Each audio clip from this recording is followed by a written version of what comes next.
시작하겠습니다. 19장입니다. 우리 요 17장에서부터 21장까지는 사사기 부록이라고 얘기를 했고요. 그리고 요 안에 나오는 내용은 사사시대의 전반적인 분위기가 어떠했는지 하는 것을 알 수 있는 내용들이다라는 얘기를 했습니다.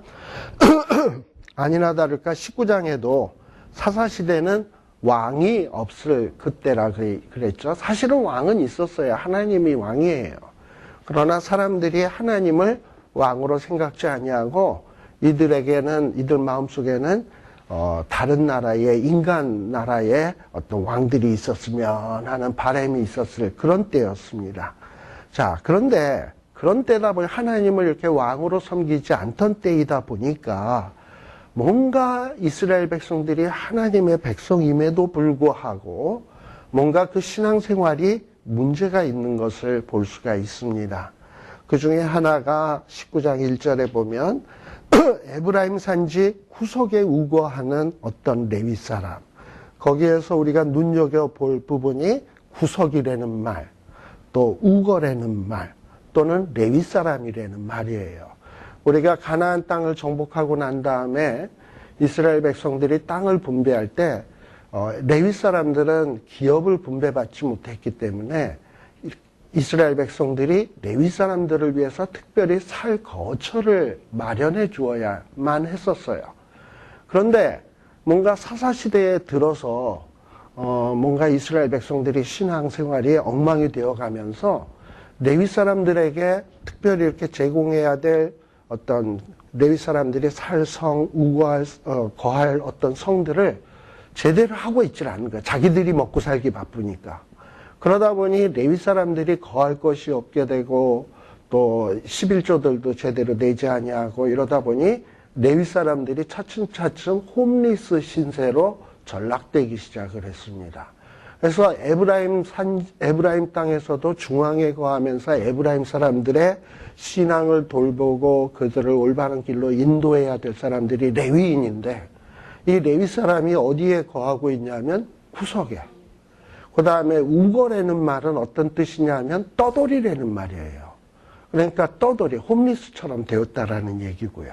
네.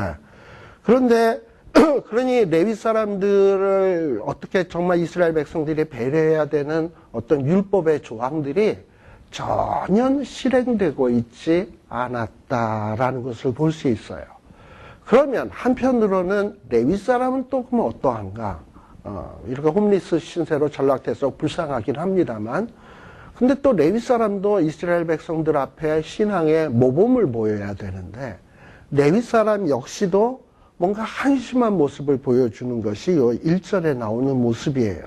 이 레위 사람이 유다 베들레헴에서 지금 사는 데는 에브라임인데, 그런데 다른 동네 유다 베들레헴에 거기에 뭐가 있냐? 첩이 있다라는 얘기입니다. 자, 그러니 이것도 이 레위 사람도 뭔가 대단히 문제가 있다라고 볼 수 있는 얘기겠죠. 예. 자, 그런데 이 첩을 취하였더니 그 첩이 2절에 보면 또 그 첩 사모님께서는 행음하고 남편을 떠났다. 우리 지난 시간에 제가 조금 얘기를 했습니다만은 여기에 보면은 그 첩이 행음하고라는 요 말 사이에 원문에는 어떤 말이 돼 있냐면 against him 이라는 말이 첨가돼 있어요. 그러니까는 그 첩이 그를 대항하여 행음하고라고 이렇게 되어 있다 이 말이죠. 지금 영어 NIV 성경 같은 경우에는 she was unfaithful to him이라고 되어 있어요. 근데 to him을 against him이라고도 번역할 수 있는 말이에요. 그러니까 그를 대항해서라는 말은 뭡니까? 우리가 여자가 아무 때나 남편을 대항하나요? 뜻없이 아무 생각 없이 뭔가 남편이 잘못을 했으니까 그래? 그럼 나도 이렇게 해. 이런 식으로 대항을 하는 거죠.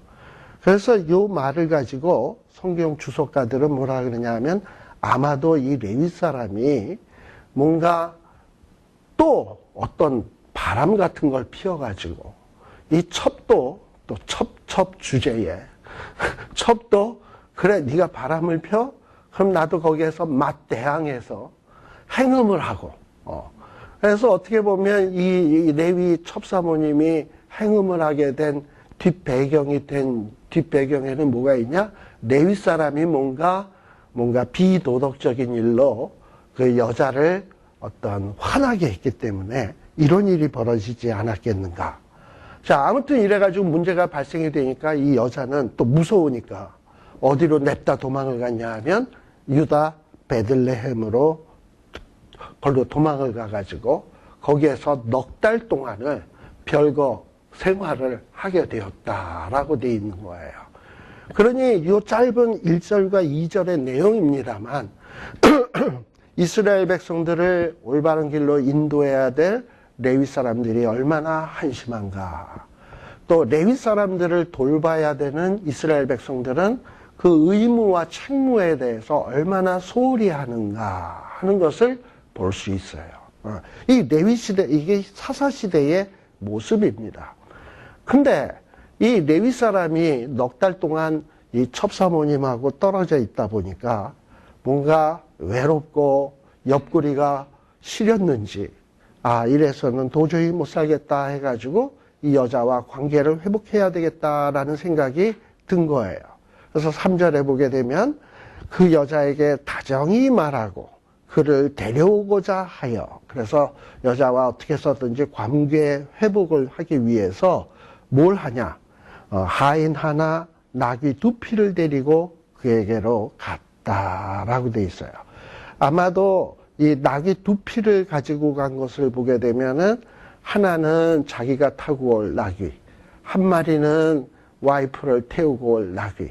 제가 지난번에 이 사사기에서 보면 마이너급 사사들이 아들이나 손자들에게 나귀 한 피씩을 내어주었다라는 얘기했죠. 그래서 이 당시에 나귀는 굉장히 귀족이나 존귀한 사람들이 타는 일종의 운송 수단이에요. 그러니 이 부인의 마음을 사기 위해서 특별히 나귀를 준비해 갖고 갔다. 그래서 이제 친정집에 들어갔겠죠. 자, 그러니 이 친정의 그 어른, 장인어른도 자기 딸내미가 도망가서 있고 남편과 떨어져 있는 모습을 보면서 뭐 마음이 편했겠습니까? 그랬는데 이 사위라는 사람이 나귀 2피를 가지고 특별히 찾아온 것을 보니 얼마나 마음이 기뻤겠어요. 그래서 환영하면서 맞아들인 겁니다. 그러면서 어떻게 해서든지 자기 딸을 이 사위가 다시 입보해 주기를 바라는 마음에 이 첩장인, 4절에 보면 첩장인 여자의 아비가 뭔가 이 사위에게 맛있는 것을 잔뜩 만들어서 아주 융숭한 대접을 하게 되는 것입니다. 그러면서 한 며칠간 그렇게 했냐? 5절에 보면 나흘 동안 그렇게 했다라는 것을 볼 수 있어요. 근데 나흘 만에 이 레위 사람이 일찍이 일어나 떠나고자 하매 이 장인어른이 또 뭐라고 얘기했냐면 떡을 좀 더 먹고 기력을 도운 후에 가라. 그래서 어떻게 해서든지 이 사위가 자기 딸에게 마음이 푹 빠질 수 있도록 이 장인은 최선을 다하고 있는 겁니다. 그게 5절과 6절의 내용이에요. 자, 그런데 이러기를 며칠까지 그러느냐 하면 8절에 보게 되면 5째 날 아침에 일찍이 일어나 떠나고자 하매라고 또 나와요. 그래서 자그만치 한 5일 동안을 계속 이러고 있는 것을 볼 수 있습니다. 우리 이 유대인들이 안식일을 지키는 데 있어서 얼마나 철저하냐 하면은 이 유대인들은 한 5km 이내에 회당을 중심으로 해서 5km 이내에 사람들이 집을 자기네 집들을 이렇게 합니다. 그리고 안식일이 되면 집에 차가 있어도 회당까지 차를 타고 오지 않냐고 걸어와요. 이렇게 빵모자 같은 거 쓰고 애들 손잡고 이러고 걸어와요. 그게 왜 그러냐면 안식일을 지키겠다라는 신념 때문에 그렇습니다. 그러니 지금 요 모습을 가만 보게 되면 지금 여기 보면 이 사람은 에브라임 산지에 사는 사람이고, 첩의 집은, 첩의 친정은 베들레헴이거든요. 그럼 거리상으로는 굉장히 먼 거리란 말이죠. 그러니 자기가 에브라임에 와서 레위인으로서 그래도 나름대로 레위인으로서 안식일에 해야 될 일이 있을 거 아닙니까? 그러니까는 어떻게 해서든지 첩사모님을 데리러 갔지만 안식일 이전에는 돌아와야 되겠다라는 마음이 이 레위 사람의 마음속에 있었던 것 같아요. 그래서 빨리 데리고 와야 되는데 첩장이는 이 사위가 또 남편을, 자기 그 딸내미를 구하지 않을까 하는 마음에 어떻게 해서든지 마음을 달래려고 이러는데, 레위 사람은 내가 가야 되는데, 레위인으로서 제사를 지내는데 보탬이 돼야 되는데 이러고서 가려는데 붙잡고 이러는 모습이에요. 그러다가 차일피일 연기하다가 마침내 8절에 보면 5째 날 아침에는 일찍 일어나 떠나려고 하는 거죠. 그런데 또 그냥 이 밤에도 유숙해라 그래가지고 그랬는데 10절에 보게 되면 뭐라고 돼 있냐면 다시 밤을 지내고자 아니하여, 그러고서 이제 떠나게 되죠. 이런 모습을 보면 레위 사람의 어떤 요 신앙의 상태를 좀 볼 수 있어요. 뭐냐면은 뭔가 첩을 두고 그리고 그 다음에 본인도 신앙은 개판이긴 한데 또 한편으로는 뭐냐면 안식일은 지켜야 되는데 이런 마음도 있고, 한쪽으로는 이 신앙은 개판이고, 그러니까 뭔가 개판과 괜찮은 모습이 합쳐져 있는 모습이에요. 이게 사사시대의 사람들의 모습인 거야. 그러니까 사사시대라고 모두가 다 나쁜 것은 아니고, 이렇게 나쁜 부분도 있는데 또 한편으로는 또 이렇게 내가 안식일은 지켜야 되는데 요거는 해야 되는데 이런 마음들이 있는 거예요. 혼합되어 있다 이 말이에요. 그래서 사사시대의 사람들의 신앙은 완전히 한심한 모습과 또 어떤 신앙적으로 살려고 하는 모습이 이렇게 좀 혼합되어 있는 이런 모습, 이런 모습을 볼 수 있습니다. 자, 그런데 어쨌든 이렇게 떠나야 되겠다 해가지고 10절에도 보게 되면 떠납니다. 그래서 결국은 떠나요. 다시 밤을 보내게 되면 이거는 안식일을 지킬 수 없을 것 같아. 그래서 자기의 할 일을 할 수 없을 것 같으니까 이제는 암만 첩장이니 붙잡아도 떠나야 되겠다 해서 떠난 거예요. 그러니까 이런 모습을 보면 레위 사람에게도 어느 정도 신앙적인 모습이 없지 않아 있었다라고 생각해 볼 수 있습니다. 자, 그러면서 떠났는데 어디를 지나치게 되었냐면 여부스. 이 여부스는 예루살렘의 예전의 이름을 여부스라고 얘기를 합니다. 근데 이 여부스 맞은편에 이르렀는데 이 여부스는 예루살렘이라고 거기 돼 있죠. 자, 거기에서 여부스에 이렇게 가까워졌을 때 해가 뉘엿뉘엿 지려고 하는 거예요. 자, 그럴 때 이 종이 뭐라고 얘기하냐면, 같이 간 하인이 이 레위 사람에게 뭐라고 얘기하냐면, 우리 여부스 사람의 성읍에 들어가서 좀 유숙합시다. 그럴 수 있잖아요. 이 여부스 사람이 사는 데에 가서 좀 묵자 이랬더니 12절에 보면 이 레위 사람은 말하기를, 우리가 어떻게 이스라엘 족속에게 속하지 아니한 이방인의 성읍에 들어가서 거기에서 살겠느냐? 우리는 기부하러 가야 된다. 자, 예루살렘인데 어떻게 이곳을 이방인의 성읍이라고 얘기를 했냐? 이 예루살렘에는요, 여전히 여부스 사람 이방 족속, 이스라엘 백성들이 가나안 땅에 들어가서 멸절해야 될 이 족속들이 살고 있었어요, 여전히. 자, 그리고 이 여부스 족속이 언제 완전히 쫓겨나서 예루살렘이 이스라엘 땅이 되느냐 하면 다윗 시대가 되어야 비로소 이 예루살렘이 회복이 되게 됩니다. 그러니까 지금 사사시대만 하더라도 예루살렘은 이스라엘 백성이 거주하는 도성이 아니라 여부스 사람들이 사는 도성이었어요. 자, 그런데 종은 이곳에서 묵자. 그러는데 이 레위 사람은 뭐냐? 우리가 어떻게 이방인에 사는 곳에서 거기에서 묵을 수 있겠냐? 이런 걸 봐도 뭔가 또 딴에 레위 사람이라고 우리는 이방인과는 구별되어야 돼. 우리는 거룩해야 돼. 하는 또 이런 의식은 있었던 것 같아요. 생활은 첩을 두고 또 첩을 그냥 열불나게 만드는 부정한 일은 저질러 놓고서 또 이쪽에서는 거룩해야 돼 이러면서 이 두 가지의 모습이 잔존하고 있는 이 레위 사람의 이런 모습을 보면 아, 사사시대가 어떤 시대였는가 하는 것을 우리가 알 수 있습니다. 근데 이 레위 사람이 가고자 하는 기브아라는 곳은 어느 땅이냐? 베냐민 지파의 땅이에요. 그러니 이 레위 사람은 베냐민 지파는 그래도 우리 족속이니까 거기에서 묵어야 된다 해가지고 이 베냐민 족속의 땅인 기브아로 나아가게 됩니다. 13절 거기서 유숙하자. 자, 그런데 이 14절 베냐민 지파에 속한 그 기브아에 가까이 이르렀는데 해가 졌어요. 그러면 빨리 어디 잘 곳을 마련을 해야 되는데 그래서 잘 곳을 마련하기 위해서 15절에 보게 되면 어디에 앉았냐면 성읍 거리에 앉았어요.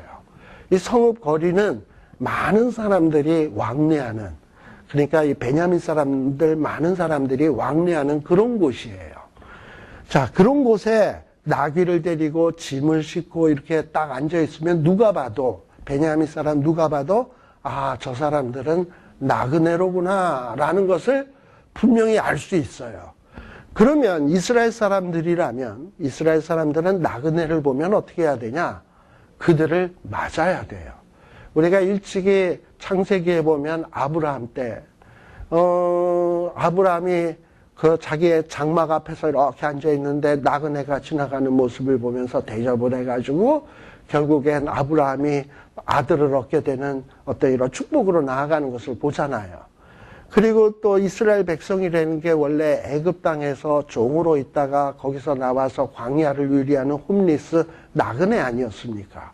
근데 이 나그네였던 이스라엘 백성들은 하나님을 지극히 사랑하셔서 그들을 보호해 주시고 지켜 주시고 돌보아 주신 하나님 아니십니까? 그러니까 하나님은 어떤 분이냐면 나그네를 돌보시고 사랑하시는 하나님이야.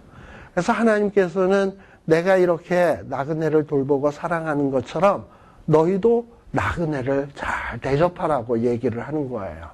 우리 하나님께서 레위기 19장에 보면 내가 거룩하니 너희도 거룩할지어다 라고 얘기할 때 거룩이라는 말이 뭐냐면 구별되다라는 말인데, 즉 내가 이렇게 나그네를 사랑하는 것처럼 너희도 구별되게 나그네를 사랑하라는 얘기예요.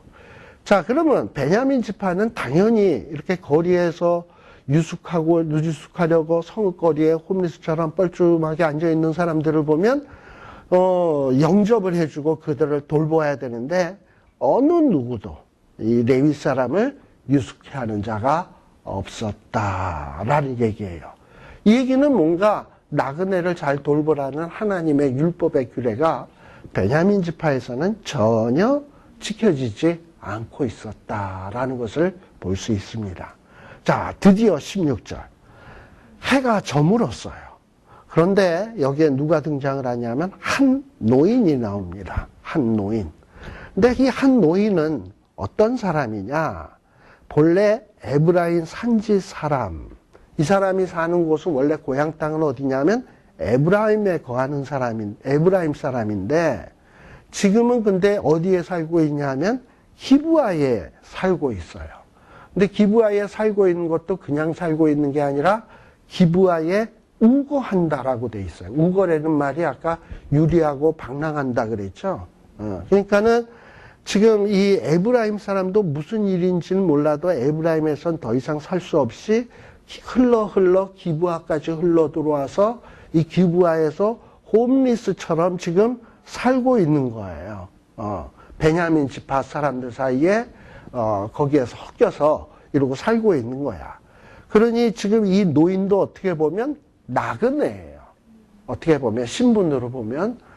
근데 이 나그네가 베냐민 사람들 가운데서는 어느 누구도 레위 사람에게 관심을 보이지 않는데 본인도 달밤인 진짜 신세가 달밤인데 본인도 나그네고 본인도 거의 홈리스보다 조금 나은 사람인데 이 사람이 레위 사람이 나그네인 모습을 보면서 관심을 보인다 이 말입니다. 정말 우리 보면 과부가 과부의 심정을 안다고 나그네가 나그의 심정을 알아서 그런지 이 사람을 보면서 어디서 왔고 어디로 가느냐 묻는단 말이죠. 근데 그때에 이 레위 사람이 여차여차 얘기를 하겠죠. 이 얘기가 바로 18절에 나오는 얘기예요. 나는 베들레헴 사람인데 에브라임 산지 어디로 간다? 구석으로 간다. 그리고 나는 그곳 사람인데 유다 베들레헴에 갔다가 지금 어떻게 하는 중이다? 여호와의 집으로 가는 중이다. 특별히 여기 보면 여호와의 집이라고 얘기를 했잖아요. 우리가 보통 여호와의 집이 있다 그러면 이스라엘 역사 속에서는 예루살렘하고 생각나잖아.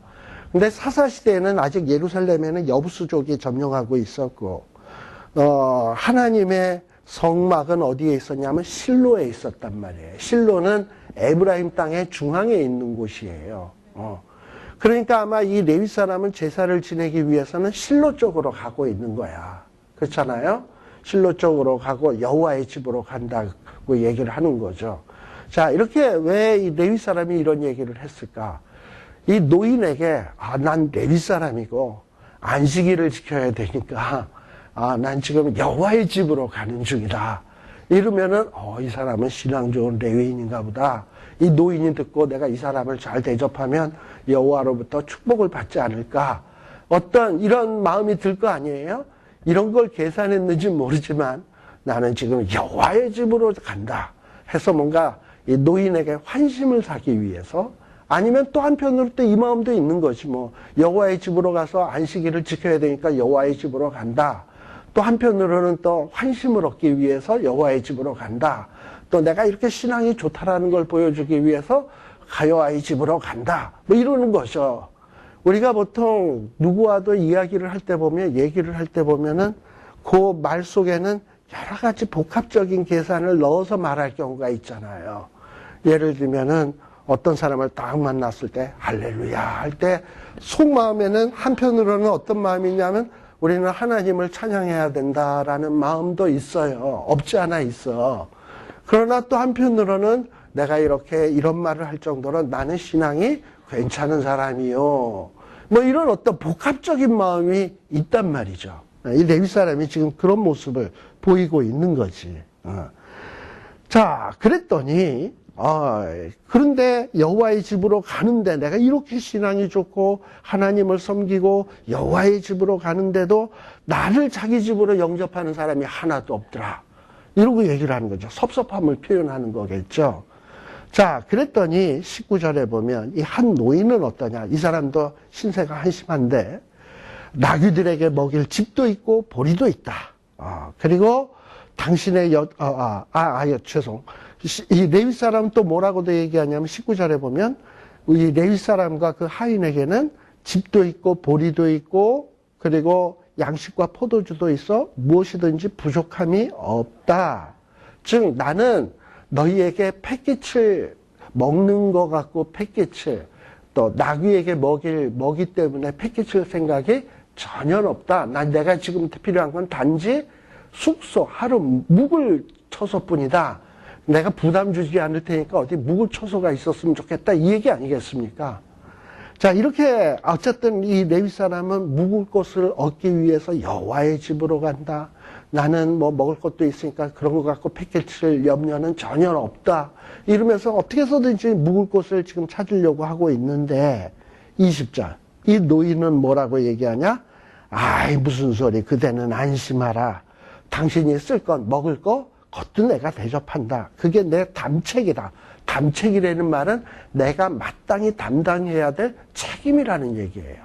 사실 이 책임은 누가 지어야 되느냐 하면은 베냐민 지파가 자기네들 땅에 들어왔을 때 나그네에게 행해야 될 일이 이게 담책인 거예요.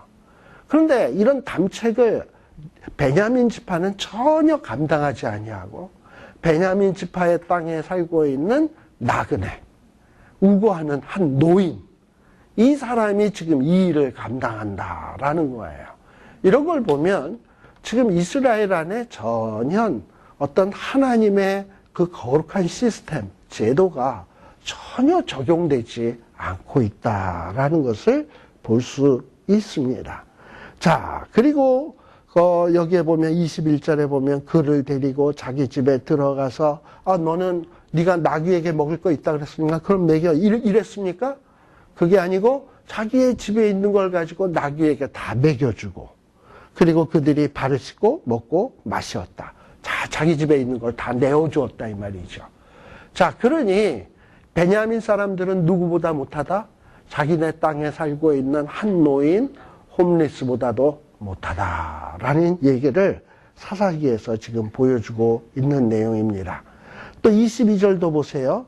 그들이 마음을 즐겁게 할 때에 이 베냐민 집안에 이렇게 나그네를 대접하지 않는 이런 어떤 죄악만 지었냐 하면 그 정도가 아니라 이 나그네들이 나그네의 집에서 쉬고 있을 그때에 베냐민의 그 비류들은 그 집을 애워싸고 문을 두들기며 지금 이 히브리어로 원문을 보면 문을 두들기며라는 말이 단순히 똑똑똑 요 정도가 아니라 마치 문을 부술 요량으로 그냥 막 두들기는 거야. 두들기며 집주인 노인에게 말하되 끌어내라. 지금 그 집에 들어온 사람을 끌어내라. 그리고 우리가 그를 상관하리라. 네가 그 사람을 만날 게 아니라 우리가 만나야 되겠다 이런 얘기가 아니에요. 여기서 상관하겠다라는 말은 성적인 관계를 맺겠다라는 그런 얘기예요. 그러니까 지금 이 모습은 어느 모습과 똑같으냐 하면 소돔과 고모라의 그 롯의 집에 있었던 롯의 집에 천사가 왔을 때 벌어졌던 일과 똑같은 장면이에요. 상관하겠다라는 얘기예요. 자, 그랬더니 이 집주인은 나와서 말하기를 내 형제들아. 이 한 노인 레위 사람은 베냐민 땅에 거하면서 베냐민 사람들을 형제처럼 여겼나 보지. 형제들아, 악을 행치 마라. 이 사람들이 내 집에 들었으니 이런 망령된 일을 행하지 말아라 라고 부탁을 하고 있습니다. 자, 근데 여기서 우리가 잠시 뭘 생각을 해볼 필요가 있냐면 이 기브아라고 하는 곳은 이스라엘의 약간 이스라엘 전체의 남쪽 지역이에요. 사해바다 근처예요. 근데 이 사해바다 근처가 과거에 뭐가 있었던 동네냐 하면 소돔과 고모라가 있었던 동네가 기브아랑 가까워요. 자, 근데 여러분들이 이스라엘 여행 가보셨는지 모르겠지만 이 사해바다 근처에 보게 되면은 이 소금 기둥이 있잖아요. 소금 기둥 같이 이렇게 생긴 것이 있어요. 근데 그러면서 아마 이스라엘 여행 간 사람은 어느 소금 기둥을 보면서 이거는 롯의 아내가 이렇게 된 거다라고 보여주는 이런 소금 기둥이 있어요. 이런 거를 기브아 사람들은 거기서 가까우니까 오면 가면서 계속 봤을 거라고. 이게 왜 이런 소금 기둥이 왜 생겼으며 이 사해바다가 왜 생겼는지 그거에 대해서 어떤 과거로부터 전해 내려오는 이야기를 들었을 거라고요. 즉 소돔과 고모라에 있었던 사람이 성적으로 문란하고 동성연애 그리고 죄악이 관영했기 때문에 마침내 하나님의 유황불을 내려서 심판해서 이 지경이 되었다라는 것을 늘 눈으로 보았단 말이지. 그 현장을, 역사의 현장을. 그러면 그걸 보았으면 그 역사의 유적을 보면서 역사의 현장을 보았으면 거기에서 뭔가 깨닫는 게 있어가지고 우리가 이런 어떤 동성연애나 성적으로 문란한 행동을 하면 우리도 이렇게 되겠구나 라는 어떤 교훈을 좀 받아야 되는데 아무리 역사적 유물이 있고 역사적 교훈이 있다 할지라도 이것이 전혀 이 베냐민 지파 사람들에게 아무런 영향력을 못 미치고 있었다라는 거죠. 이게 사사시대의 모습이라는 거예요. 아니 뭐 사실 그렇죠. 뭐 오경의 말씀이 있었는데도 나그네 대접 안 하고 있고 그리고 뭐 이렇게 하나님의 말씀이 있는데도 불구하고 하나님의 말씀대로 안 사는 사람들이 뭐 사해바다에 소금 기둥 있는 거 보고서 무슨 교훈을 받겠어. 그죠? 그러니까 이게 이 신앙의 이 영이 부패할 대로 부패해가지고 문둥병자가 부패해지면 어떤 자극에도 감각이 없듯이 분명히 나에게 이것저것으로 하나님에 대해서 알만한 것들을 보여주고 있는데도 거기에 대해서 전혀 못 받고 있다 이 말이에요. 그러면서 오로지 관심이 뭐냐? 어떤 낯선 사람, 새로운 것이 나타나게 되면 저자와 어떻게 하면 성적인 관계를 맺어서 내 육신의 쾌락을 채울까 하는 데만 관심이 있지. 어떻게 하면 하나님의 말씀의 도리대로 살아서 하나님께 영광 돌리고 이 이스라엘 땅을, 우리가 이 정복한 가나안 땅을 하나님이 기뻐하시는 거룩한 땅으로 만들까에 대해서는 눈꽃만한 관심도 없는 시대. 이게 바로 이 사사시대의 모습인 거예요. 자, 이런 모습이 지금 베냐민 지파에게서 보여지는데 22절. 또 한편 이 집주인은 또 어떠하냐? 집주인은 분명히 나그네도 대접하고 굉장히 괜찮은 사람이에요. 그런데 여기에 보면 악을 행치 마라. 이 사람이 내 집에 들었으니 이 사람에게 망령된 일을 행치 마라. 여기까지는 좋았어. 그런데 문제는 24절에 보면 내 처녀 딸이 있다. 이 사람의 첩이 있은지 끌어내리니 너희가 그들을 욕보이든지 어찌하든지 임의로 해라. 그리고 이 사람에게는 망령된 일을 행치 말아라. 이러고 있는 거예요. 아마도 이 사람에게는 이렇게 보호를 하려고 했던 것은 그 레위 사람이 했던 말발이 좀 먹히긴 먹혔던 것 같아. 내가 여호와의 집으로 간다. 뭐 마치 선지자처럼 보여지잖아. 그러니까 이 사람은 어떻게 해서든지 보호해야 되겠다라는 마음이 있다는 건 충분히 이해는 가는데, 근데 문제는 내게 처녀 딸이 있다? 이 사람의 첩의 부인이 있다? 내놓을 테니까 마음대로 해라? 이런 걸 보면 어떤 여권, 인권, 여자의 인권에 대해서는 전혀 관심이 없는. 뭐 여자에게 함부로 행하는 건 죄 짓는 일 아닌가요? 그것도 악이지. 그러니까 악으로서 막으려고 해서는 안 된다 이 말이에요. 돌려막기 해서는 안 돼. 악으로 돌려막아서는 안 돼. 악은 어떻게 이겨야 되냐? 선으로 악을 이겨야지. 근데 이렇게 악을 행하면 선으로 이길 수 없으면 맞대항해서 싸워야지. 그런데 이 레위 사람에게는 이런 용기까지는 없었다 이 말이에요. 그러니 이 레위, 이 한 노인, 에브라임 산지에 거하는 이 노인도 신앙이 굉장히 이중적이야. 나그네 대접하면서 한편으로는 또 여자의 인권은 아주 우습게 여기고 여자들이 욕보임 당하는 거는 뭔가 죄로는 생각지도 않는 아주 이런 비천한 수준의 사람이었다 이 말이에요. 아무튼 이렇게 사사시대의 모든 사람들이 총체적으로 한심한 모습을 보이고 있는 겁니다. 자, 그런데 25절. 무리가 듣지 아니하므로 그 사람은 누구겠습니까? 그 사람이 누구 첩? 자기 첩. 이러니까 그 사람은 레위 사람이겠죠? 레위 사람도 정말 여자가 위험에 처했으면 자기가 목숨을 걸고 나가서 싸워야 되는데 그 사람이 무리가 듣지 않는 모습을 보면서 누구를 붙들어냈다? 자기의 첩을 붙들어냈다. 얼마나 비겁한 모습입니까? 물론 이런 모습은 언제서부터 있었냐 하면 아브라함 때서부터 있었죠. 아브라함도 자기가 어떤 애굽 땅에 내려가서 죽을 것 같으니까 자기 와이프를 누이라고 속여가지고 누이가 당할 뻔했던 사라가 죽을 뻔했던 일이 있지 않았습니까? 그죠? 이렇게 남자들이 한심했어 보면은. 자, 그리고 이 베냐민 지파 사람들이 25절 그 내놓은 첩 여자에게 밤새도록 행음을 해서 욕보이다가 새벽 미명에 놓았다. 자, 여기서도 또 어떤 의문이 드느냐 하면 분명히 이 베냐민 사람들은 뭐라고 얘기를 했냐 하면은 그 22절에 보면 내 집에 들어온 사람을 여기 보면 사람을 끌어내라. 내 집에 들어온 사람을 끌어내라 라는 얘기할 때 이 사람이라는 말이 단수거든요. 그러면은 여자랑 하인을 얘기하는 것은 아니고 레위 사람을 끌어내라는 얘기였어요. 자, 그런데 지금 이 레위 사람을 끌어낸 것이 아니잖아. 레위 사람이 나온 게 아니라 누가 나왔냐면 25절에 보면 첩이 나왔는데 이렇게 깡패 같은 포악한 베냐민 지파가 어떻게 레위 사람을 내놓지 아니하고 첩을 내놓았는데도 그렇게 순순히 가만히 있고 이 첩만 욕보이고 이랬을까?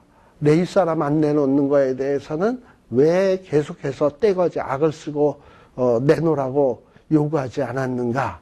뭐 이런 생각도 든다 이 말이에요. 그냥 또 어떤 주석에서는 뭐라고 돼 있냐면 이 첩사모님이 상당히 미인이었다. 그래서 이것만으로도 충분히 만족했다. 뭐 이런 얘기를 또 해요. 아무튼 자, 그런데 이 한 여인을 가지고 베냐민 사람들이 이거를 어떻게 한 거냐면 윤간을 한 거야. 여러 사람이 한 여인을 놓고 밤새도록 욕을 보인 거예요. 그리고 새벽 미명에 놓았다. 자, 그러니 밤새도록 이런 일을 당하고서는 이 여인이 어떻게 되었냐? 그야말로 죽어갈 몸 다 축 늘어진 몸을 이끌고 벌벌 기어서 어디까지 왔냐면 집 문에 이르러서 문 앞까지 온 거예요. 어떻게 해서든지 이 여인은 남편 있는 데로 와가지고 어떻게 해서든지 내가 생명을 부지해야 되겠다고 지친 몸을 이끌고 온 거지. 예.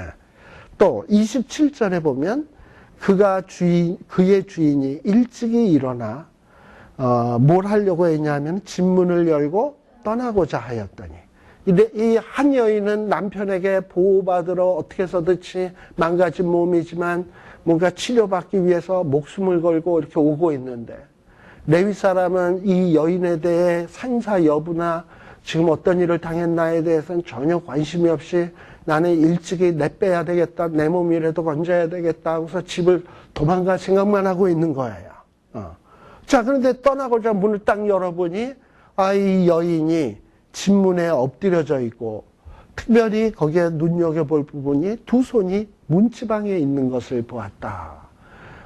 두 손이 문지방에 있었다라는 얘기는 무슨 얘기냐 하면은 이게 단순히 그냥 문 앞에 와서 문을 붙잡고 문 좀 열어주세요. 이게 아니라 좀 의미가 있는 거예요. 우리 사무엘상 5장에도 보게 되면 이런 비슷한 얘기가 하나 나오는데 사무엘상 5장 잠깐 봅시다. 거기에 보면 다곤 신전에서 벌어진 일이 있어요. 거기에 보면 다곤 신전에 보게 되면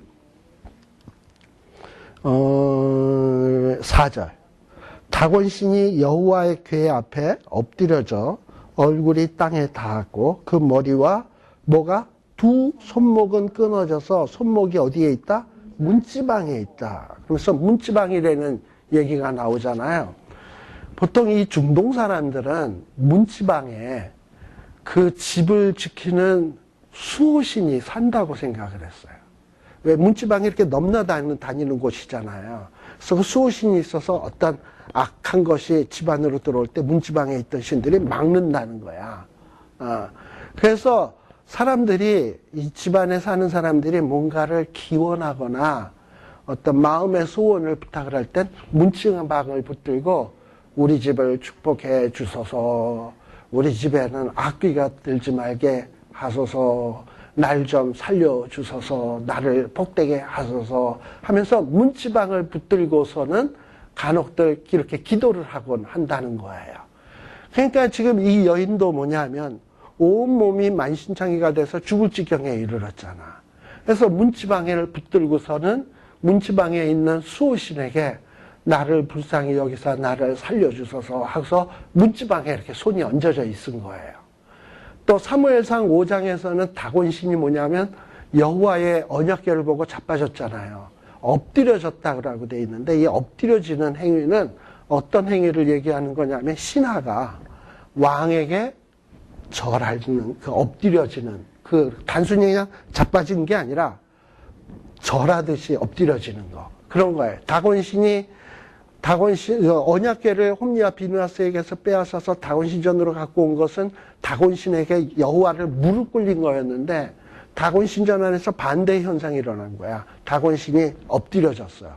하나님 앞에 절을 하게 됐고 손과 발은 분질러졌는데 두 손은 어디에 가 있냐면 문지방에 가 있고 날 좀 살려달라고. 지금 그 모습을 얘기하는 그걸 염두에다 두시면 될 거예요. 그러니까 지금 이 첩 여자도 뭐냐 하면 이 마음속에는 항상 어떤 의식이 있냐면 하나님의 백성으로서 어떤 말씀에 의한 신앙이 아니라 당시의 어떤 미신적인 문화, 샤머니즘적인 어떤 이 신앙에 사로잡혀서 자기가 살려면 뭘 어떻게 해야 되겠습니까? 주여 해야지. 문지만 붙잡고 있어서야 되겠어요. 그죠? 성경에 보면 환난 날에 누굴 부르라? 나를 부르라. 이렇게 돼 있지. 환난 날에 문지방을 잡으라. 이라고 돼 있던가요? 그러니 우리가 꼭 명심해야 될 것은 환난이 있거나 어려움이 있으면 하나님께 가야지. 이래야지. 세상 사람들이 흔히 하듯 환난 날을 당하면 백을 찾아가야 된다. 어떻게 해서든지 돈 융자 얻을 때를 찾아야 된다. 뭐 어떻게 해서든지 내가 도움이 될 만한 누구를 찾아봐야 되겠다. 이게 아니거든요. 먼저 뭘 해야 되냐면 하나님께 도움을 요청을 해야 되거든요. 이 사사시대의 신앙의 사람들의 이 수준이 이 정도밖에 안 되었다라는 거예요. 이런 거를 지금 여러 가지 모양으로 보여주고 있는 겁니다. 자, 그래 문지강에 있는 것을 보고 일어나라, 떠나가자. 그런데 28절 아무 대답이 없어. 그래가지고 그 시체를 나귀에 싣고 자기의 에브라임 집으로 돌아가가지고는 집에 이르러서 칼을 취해서 첩에 시체를 붙들어서 그 마디를 찍어 12덩이로 나누었다. 원래 이 레위 사람은 일종의 구별된 민족이기 때문에 부정한 일을 해서는 안 돼. 사사기에 나오는 삼손도 그랬듯이 이 레위 사람이고 제사장 일을 하고 예배를 받드는 사람이라면 이런 어떤 시체를 함부로 가까이 해서는 안 되는데 자기의 부인의 시체를 고이 묻는 것도 이게 지금 할까 말까 할 지경인데 12토막으로 나누어서 그거를 몫을 지어가지고 12개의 택배로 해가지고 각 지파에게 보냈다. 참 끔찍한 일이죠. 예. 이스라엘 사방에다가 이렇게 보냈다. 근데 이것도요, 29절에 나오는 이런 내용이 왜 나오는가? 원래 그 19장 1절에 보면 첫 마디가 뭐였습니까? 이스라엘에 왕이 없을 그때에. 왕이 있다면 어떻게 하겠습니까? 왕에게 달려가서 내가 이런 억울한 일을 당했으니 어떻게 조치를 해주셔 이럴 수 있잖아요. 근데 왕이 없단 말이지. 그러니까 이 사람이 뭔가 신세를 보일 수 있는 데가 뭐냐 하면은 없어. 신세를 하소연할 때가. 그러니 이 당시에는 각 지파가 마치 부족국가 형태처럼 돼 있으니까 각 부족의 우두머리에게 도움을 요청할 수밖에 없는 거예요. 이 심정을 충분히 이해를 할 수 있어요.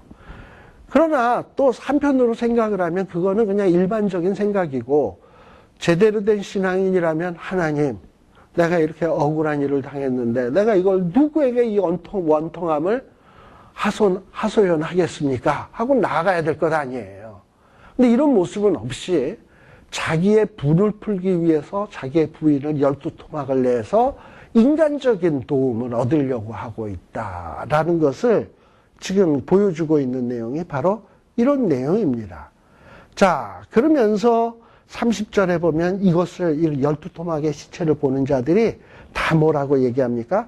애굽 땅에서 나온 날부터 오늘날까지 이런 일은 행치도 않았고 보지도 못한 일이다. 우리가 한번 상의한 후 다시 말하자. 이러고서는 뭔가 이스라엘 사람들 전체에 공분을 불러일으키고 있는 거예요. 물론 자기가 얼마나 억울했으면 이럴까 하지만 지가 잘못한 것은 하나도 생각을 안 해. 지가 뭔가 베냐민 지파 사람들이 나가서 싸우기를 했어. 뭐 목숨을 걸고 지키려고 했어. 그런 건 하나도 없이 지금 지 억울한 것만 가지고서는 공분을 일으키려고 하는 정말 비겁하고 이런 모습을 보여주는 내용이 이 레위 사람의 모습입니다.